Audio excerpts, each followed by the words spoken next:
धंधा चला रहे हैं। पेपर लीक से संबंधित जानकारी भी हम आपको देंगे, लेकिन उससे पहले जल शक्ति विभाग में जो भर्तियां होनी है ये अपडेट आपको दे देते हैं, क्योंकि काफ़ी महत्वपूर्ण जानकारी है। देखिए, मल्टीटास्क वर्कर की भर्तियों का इंतजार क्योंकि विभाग को भी था कि कब ये भर्ती करवाने का एक तरह से मौका मिलेगा, तो कैबिनेट में मंजूरी मिल गई है। लगभग 4500 के करीब हालांकि पद जल शक्ति विभाग में भरे जाएंगे और 3 श्रेणियों के ये पद भरे जाएंगे। सबसे ज़्यादा मल्टीटास्क वर्कर्स के पद इसमें भरे जाएंगे, जो कि 2500 के करीब हैं। इसके अलावा 800 पद पैरा फीडर के भरे जाने हैं और 1200 पद इसमें पैरा पंप ऑपरेटर्स के भी भरे जाएंगे। 3 श्रेणियां, जैसा कि हमने कहा, 3 श्रेणियों में इन पदों को डिवाइड कर दिया गया है। कुल इनकी संख्या क्योंकि 4500 के करीब है, डिवीजन आधार पर ये भरे जाएंगे। और ऐसे में अगला जो प्रक्रिया का चरण रहता है वो विभाग के अधिकारियों की ओर से शुरू कर दिया गया है, क्योंकि महज यहाँ पर सरकार के फैसले का इंतजार हो रहा था।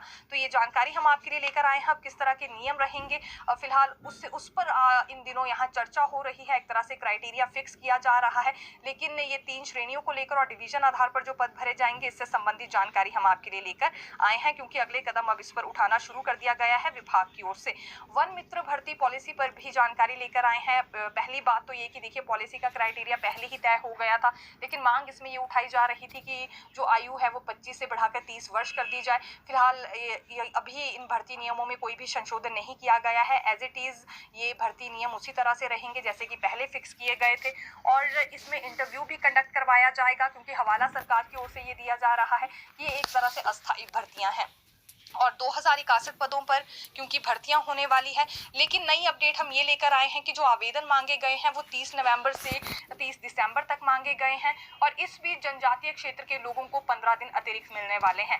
दूर दराज के क्षेत्रों में क्योंकि ये रहते हैं तो कई तरह की प्रॉब्लम्स इन्हें फेस करनी पड़ती है आवेदन भरते वक्त और देते वक्त, तो इसी वजह से 15 दिन इनके लिए अतिरिक्त यहाँ पर दे दिए गए हैं। हालांकि वन मित्र भर्ती के लिए वेबसाइट और वन परिक्षेत्र अधिकारी कार्यालय से भी आवेदन प्राप्त किए जा सकते हैं। यदि वेबसाइट पर आपको आवेदन भरने में किसी तरह की कोई दिक्कत आ रही हो, ऑनलाइन और ऑफलाइन दोनों मोड पर यहाँ आवेदन मांगे गए हैं। तो ये जनजातीय क्षेत्र के लोगों के लिए हम जानकारी लेकर आए थे कि 15 दिन इन्हें अतिरिक्त दे दिए गए हैं। और इससे पहले मल्टीटास्क वर्कर्स को लेकर हमने जानकारी दी है कि लगभग 2500 के करीब ये पद भरे जाएंगे। प्रक्रिया शुरू हो गई है। क्राइटेरिया क्या रहता है, इसी बात पर बैठकों का सिलसिला अभी विभाग में जारी है, और जैसे ही यहाँ पर क्राइटेरिया फिक्स कर दिया जाएगा भर्ती को लेकर, तो ये अपडेट भी बिल्कुल हम आपके लिए लेकर आने वाले हैं। सहकारी समितियों पर भी बड़ा फैसला, आवाज सरकार तक आपकी पहुंचा पाए। पेपर लीक मामले पर अब आना चाहेंगे। दरअसल ये अपडेट हम पहले देने वाले थे, लेकिन बारीकी से ये जानकारी अब हम आपको फिर देना चाहेंगे सुप्रीम कोर्ट से, क्योंकि JOAIT पेपर लीक मामले में आरोपी नितिन आज़ाद को राहत नहीं मिली है। ये दरअसल आरोपी नितिन आज़ाद से जुड़ी जानकारी है। इसमें जो हाईकोर्ट की ओर से याचिका खारिज कर दी गई थी, उसके बाद क्योंकि नितिन आज़ाद ने सुप्रीम कोर्ट का रास्ता पकड़ा था और वहाँ पर फिर ये याचिका इनकी ओर से दायर की गई थी। ये जमानत याचिका थी, लेकिन सुप्रीम कोर्ट में भी मामले की सुनवाई के दौरान ही नितिन आज़ाद ने खुद अपनी याचिका वापस ले ली है।